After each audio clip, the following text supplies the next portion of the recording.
India Australia మధ్య జరుగుతున్న test సిరీస్లో భాగంగా 4వ టెస్ట్ అయిన బాక్సింగ్ డే టెస్ట్ గురువారం రోజున మెల్బోర్న్ వేదికగా ప్రారంభమైంది.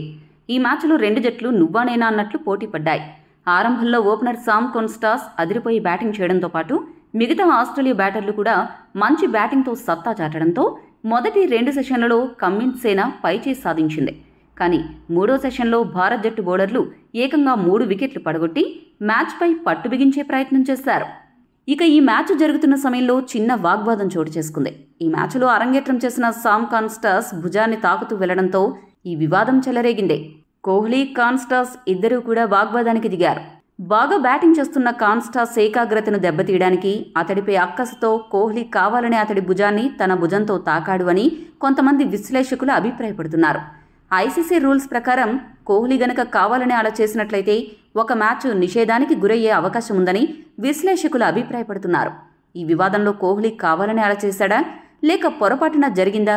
మీ అభిప్రాయాన్ని కామెంట్ సెక్షన్లో కామెంట్ చేయండి. ఇక ఈ మ్యాచ్లో సిరాజ్ అత్యంత చెత్తగా బౌలింగ్ చేశాడు. కొత్త బంతితో పాత బంతితో కూడా సరైన బౌలింగ్ చేయలేదు. బుమ్రా, ఆకాష్ దీప్ అద్భుతంగా బౌలింగ్ చేస్తుంటే సిరాజ్ మాత్రం సగటున ఓవర్కు 4 పైగా పరుగులు సమర్పించుకుని 1 వికెట్ కూడా పడగొట్టకుండా ఇండియాకు వేస్ట్ రీసోర్స్గా మారాడు. టీమిండియాను పరేషాన్ చేస్తున్నాడు. మొదటి రోజు పార్ట్ టైం బౌలర్లతో కలిపి బౌలింగ్ చేసిన బౌలర్లలో అత్యధిక ఎకానమీతో బౌలింగ్ చేసిన బౌలర్ సిరాజ్. దీన్ని బట్టి అతని బౌలింగ్ ఎలా ఉందో అర్థం చేసుకోవచ్చు. ఈ మ్యాచ్లో ఇలానే గనక బౌలింగ్ చేస్తే చివరి టెస్ట్లో ప్రసిద్ధ కృష్ణ ఎంట్రీ ఇవ్వడం తథ్యం. ఈ మ్యాచ్ హైలైట్స్ విషయానికొస్తే టాస్ గెలిచిన ఆస్ట్రేలియా జట్టు బ్యాటింగ్ చేయాలని డిసైడ్ అయింది. బ్యాటింగ్కి దిగిన ఆస్ట్రేలియా ఓపెనర్లు ఆ జట్టుకు అదిరిపోయి ఆరంభాన్నిచ్చారు.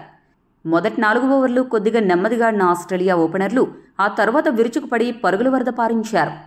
బుమ్రా ఆరంభంలో 6 ఓవర్లు వేసి 1 వికెట్ కూడా తీయకుండా సగటున ఓవర్కు 6కు పైగా పరుగులు, సిరాజ్ 7 ఓవర్లు వేసి సగటున ఓవర్కు 5 పరుగులు సమర్పించుకున్నారు. దీన్ని బట్టి ఆసీస్ ఓపెనర్లు ఏ రేంజ్లో బ్యాటింగ్ చేశారో అర్థం చేసుకోవచ్చు. ముఖ్యంగా ఈ మ్యాచ్లో అరంగేట్రం చేసిన సామ్ కాన్స్టాస్ అదిరిపోయి బ్యాటింగ్తో ఆకట్టుకున్నాడు. బుమ్రా దగ్గర నుండి మొదలుపెట్టి ప్రతి భారత బౌలర్ను సామ్ కాన్స్టాస్ అద్భుతంగా ఆడుతూ దూసుకుపోయాడు. ఆరంభ ఓవర్లలో బుమ్రాను ఎదుర్కోవడానికి ఒక మంచి బ్యాటర్ కోసం ఎదురుచూస్తున్న ఆస్ట్రేలియా జట్టుకు సామ్ కాన్స్టాస్ సమాధానంగా నిలిచాడు. కోహ్లీ, సిరాజ్ మాటలతో తన ఏకాగ్రత తగ్గించాలని చూసినా కాన్స్టాస్ మాత్రం తగ్గేదేలే అని సూపర్ బ్యాటింగ్ చేస్తూ దుమ్ము దులిపాడు. కాన్స్టాస్ బ్యాటింగ్ చూసి ప్రేరణ పొందిన మరొక ఓపెనర్ ఖవాజా కూడా పరుగులు చేయడం ప్రారంభించాడు. దీంతో ఆస్ట్రేలియా జట్టుకు మంచి ఆరంభం లభించింది. ఆరంభంలో ఎప్పుడూ పనిచేసే బుమ్రా మ్యాజిక్ కూడా ఈ మ్యాచ్లో పనిచేయలేదు. దీంతో ఆస్ట్రేలియా బ్యాటర్లు ఆడుతూ పాడుతూ పరుగులు సాధించారు. ఒకానొక సమయంలో ఆస్ట్రేలియా 1 వికెట్ కూడా కోల్పోకుండా సెంచరీ భాగస్వామ్యం నెలకొల్పుతుందా అనే అనుమానం కలిగింది. అయితే ఓపెనర్లు మొదటి వికెట్కు 89 పరుగులు జోడించిన తర్వాత 65 బంతుల్లో 2 సిక్సర్లు, 6 బౌండరీల సాయంతో 92 స్ట్రైక్ రేట్తో 60 పరుగులు చేసిన కాన్స్టాస్ జడేజా బౌలింగ్లో ఎల్బీడబ్ల్యూ అయ్యాడు. అలా ఆస్ట్రేలియా మొదటి వికెట్ను కోల్పోయింది.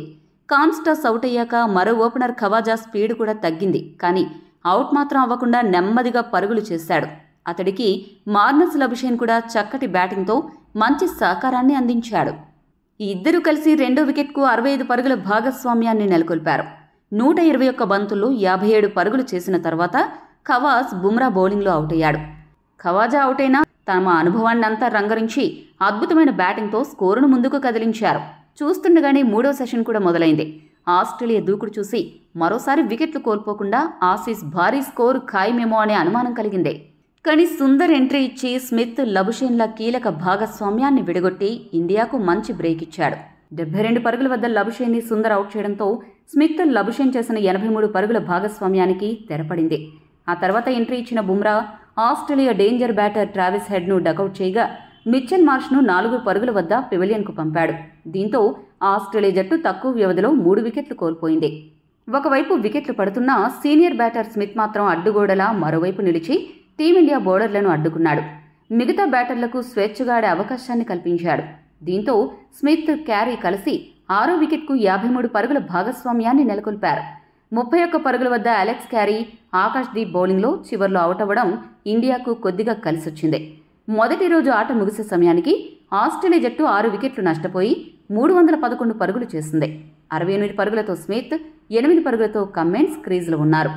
ఈ మ్యాచ్లో టీమిండియా పైచేసి సాధించాలి అంటే రెండవ రోజు ఆస్ట్రేలియా జట్టును 350 పరుగుల లోపు ఆలౌట్ చేసి రెండవ రోజు అలానే మూడవ రోజు మూడవ సెషన్ వరకు టీమిండియా బ్యాటింగ్ చేసి ఆస్ట్రేలియా జట్టు మూడవ రోజు చివరిలో బ్యాటింగ్ చేసేలా ప్లాన్ చేయాలి. అలా చేస్తే టీమిండియా ఈ మ్యాచ్లో కొద్దిగా పుంజుకుంటుంది. అలా కాకుండా ఆసీస్ టైలెండర్లను త్వరగా అవుట్ చేయలేక ఆ తర్వాత ఆస్ట్రేలియా బౌలర్ల దెబ్బకు చేతులెత్తేస్తే రోహిత్ సేన కష్టాల్లో పడే ప్రమాదం ఉంది. ఈ వీడియో మీకు నచ్చితే లైక్, షేర్, కామెంట్ చేయండి. మరిన్ని స్పోర్ట్స్ అప్డేట్స్ కోసం మా ఛానల్ను సబ్స్క్రైబ్ చేసుకోండి.